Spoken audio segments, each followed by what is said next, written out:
cosas que uno nota es que a uno le salen cuentos así. De vez en cuando, por inspiración, uno escribe un buen cuento. Sí. Pero por lo general, si uno no conoce la técnica y uno no tiene muchos años trabajando con lo que es elaborar un cuento, tampoco le van a salir 2 o 3 cuentos de esa manera.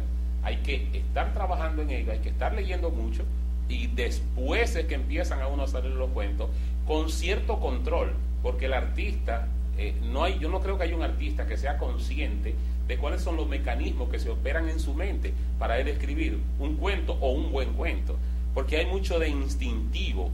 Márquez dice, y es una cosa interesante, que escribir es como hacer una sopa. Se le pueden dar los mismos ingredientes a un grupo de personas y no va a haber 2 personas que hagan la sopa con el mismo sabor, porque cada uno tiene una forma de mezclar. Entonces escribir es un poquito eso, es una forma de mezclar, pero es un proceso interno que uno no tiene conciencia de cómo opera.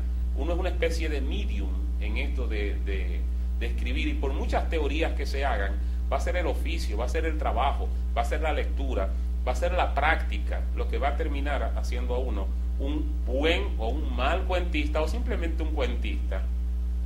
Ya es un premio, ¿no? Sí. Ser un cuentista es un gran premio. Ser un mal cuentista también es un premio, pero ya ser buen cuentista es una cosa extraordinaria. Él habla mucho de eso, de la experiencia realmente que logra acumular un escritor, debe acumular un escritor para hacer cuentos, porque hacer cuentos, como él siempre ha dicho, no es uno de los, diríamos, como tú dijiste, de las expresiones más difíciles dentro de la literatura. Incluso está comparado con el poema, o sea, un buen cuento es tan difícil de escribir como un buen poema. Aunque la gente tiene la idea de que escribir novelas también es fácil, pero nada que sea crear, que sea enfrentarse a una página en blanco y de la nada crear un mundo que no existía antes de que el escritor pensara y lo plasmara. O sea, eso es dificilísimo. O sea, el arte en sí es difícil. Y ser un artista es, aunque suene un poco extraño, es ser una persona del otro mundo, porque es un oficio o es algo que está... decía un escritor hace poco que escribir, lo decía Carlos Fuente, que escribir es antinatural. O sea, eso no es natural. Tener esta página en blanco y sacar y procesar y elaborar de tu cabeza un mundo que no existía hasta que tú decidieras sacarlo de ti, eso no tiene nada que ver con lo natural. Dice que escribir un poquito es parecerse a Dios en un sentido. Yo digo que hay individuos que nacen con cierta predisposición para la escritura. Eso es indiscutible. Hay individuos que se pasan toda la vida metidos en una habitación. Marcel Proust escribió un monumento de novela que se llama En busca del tiempo perdido. 7 novelas en una. Y Jean Santel, que fue el ejercicio que él estaba haciendo para escribir la novela, no es tan grande, porque En busca del tiempo perdido es una de las grandes novelas que se ha escrito en todos los tiempos, ¿verdad? Y era un individuo que estaba prácticamente, un individuo enfermo, que era muy sensible a los efectos de la intemperie, y se dedicó su vida a escribir. Pero en el caso de Juan Bosch, estamos hablando de una persona que vivía en un campo de La Vega, pero que también tenía la suerte, Omar, de ser clase media para la época, tener un padre español, una madre puertorriqueña, claro, sí, que le ayudó bastante, porque él dice que donde él se cría, él era de los pocos que tenía un nivel de conciencia, de los pocos que leía, de los pocos que conocía, porque venía de una familia europea con tradición de estudio y de lectura. Pero definitivamente impregnado de la realidad dominicana. Claro. Hay que hacer un poco de historia e irse a la biografía pormenorizada de Juan Bosch, y uno se da cuenta de que él mismo dice en el prólogo que le hace al Derrumbe, la novela de don Federico García Godoy, que su casa era una especie de Ateneo, y que su padre lo llevaba, que era muy amigo de don Federico García Godoy, lo llevaba a las conferencias y lo llevaba a la casa de don Federico García Godoy, en donde se daban cita todos los intelectuales de la República Dominicana. y que él oía siempre hablar de política y que oía siempre hablar de literatura, y que eso hasta cierto punto lo llevó a ese mundo de la literatura. Sí, pero hay una materia prima del autor que logra captar eso. Claro. Cómo logra subsumirse ese quehacer literario, ese saber literario en un muchacho que a lo mejor le hubiese gustado estar maroteando por ahí, que yo supongo que en ese tiempo había mucho mango y mucha naranja, y montando burros. Entonces se dedica a la literatura, y a los 23 años, a los 23 años, 5 años después de pasar a la mayoría de edad, ya está publicando un libro, Sí. en un país como la República Dominicana. Él dice que la misma sensibilidad social que lo acompañó siempre fue la que lo llevó a ser escritor. Un hombre de una sensibilidad extraordinaria. Y una cosa también interesante es que sus primeros cuentos, él confiesa que lo que revela en su primer cuento es sencillamente esa identificación que él tenía con esas personas humildes que vivían cerca de su casa.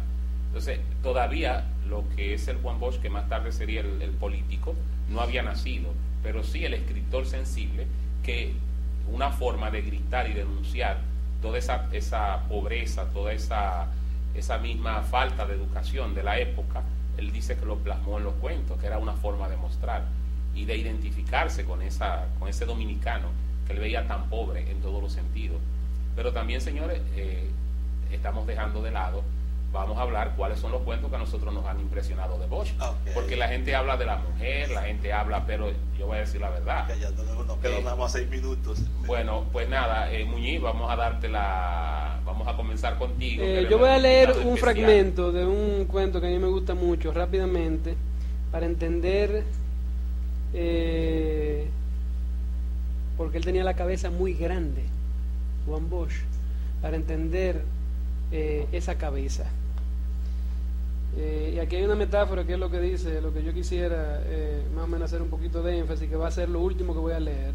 Cuando terminó la cosecha de tabaco, con la perspectiva de tiempo de agua por delante, decidí ir hacia otra tierra en busca de trabajo. En el camino de los higos me alcanzó un hombre que andaba deprisa. Llevaba machete al cinto, una hamaca doblada al hombro y otro pequeño bulto rojo en la mano derecha. Vestía pantalones azules y muy estrechos, camisa amarilla, sombrero de cana. Me saludó en voz baja y siguió, pero a pocos metros se detuvo. ¿Usted sabe si por ahí habrá finca?, preguntó. Yo ando en lo mismo, dije. La cara era como de madera joven. Sí. Entonces, de los cuentos, Moisés, ¿con cuáles tú te quedas? Porque uno siempre tiene sus cuentos preferidos. Bueno, a mí me gusta realmente, yo soy, en ese caso, soy un poco tradicionalista porque me gusta mucho 2 pesos de agua. Ok, te quedas con 2 pesos de agua. Sí. ¿De Omar? No, son 2, yo voy a decir 2 pesos de agua. Yo tengo 3. Yo voy a decir 2 pesos de agua y, lógicamente, a las mujeres. Señores, La Nochebuena de Encarnación Mendoza, ¿dónde sí, lo van a dejar? Excelente, muy Es bueno. una de las obras maestras de Juan Bosch. El suspense del cuento es... Sí, Señores, claro. y como el ese suspenso cuento, del cuento. Sí. como Sí, termina Me ese adhiero. cuento, qué Me adhiero, la qué Tienes verdad. razón, tienes razón, ya son 2 entonces. No, pero Los todavía míos. falta el indio Manuel Sicuri, que es un cuento extraordinario. Y lo que yo considero la obra maestra de Bosch como cuento, pero eso es muy personal, porque mucha gente no lo va a compartir. En un bohío, que para mí es el mejor cuento que Bosch ha escrito de todos los tiempos. Y a mí, yo lo digo porque en este cuento no sucede absolutamente nada y el escritor logra mantener un suspenso extraordinario sobre un hecho que va a ocurrir y que luego se disuelve de un modo, pero la tensión se le queda. Uno todavía termina la historia y uno se queda como nervioso con la mujer, con el hombre, con la niña que llega, que el puñito de arroz que traía, porque ustedes recuerdan que antes las fundas eran de papel. Sí. Entonces la madre manda a la niña a comprar un poquito de arroz y cruzando el arroyo se le moja la funda de arroz y a la niña solo le queda un puñito de arroz. Entonces todo ese ambiente, como él lo describe, la tensión que hay en un bohío, no lo logra Bosch, siento yo, en ninguno de los otros cuentos. Yo me quedo entonces con En un bohío, La Nochebuena de Encarnación Mendoza y el indio Manuel Sicuri, que Bueno, es para otro yo estar impresionante. frío con usted y eso, yo me quedo con 2 pesos de agua, Ok. con La Mujer y con La Muerte de Encarnación Mendoza. Ok, miren, ampliamos. La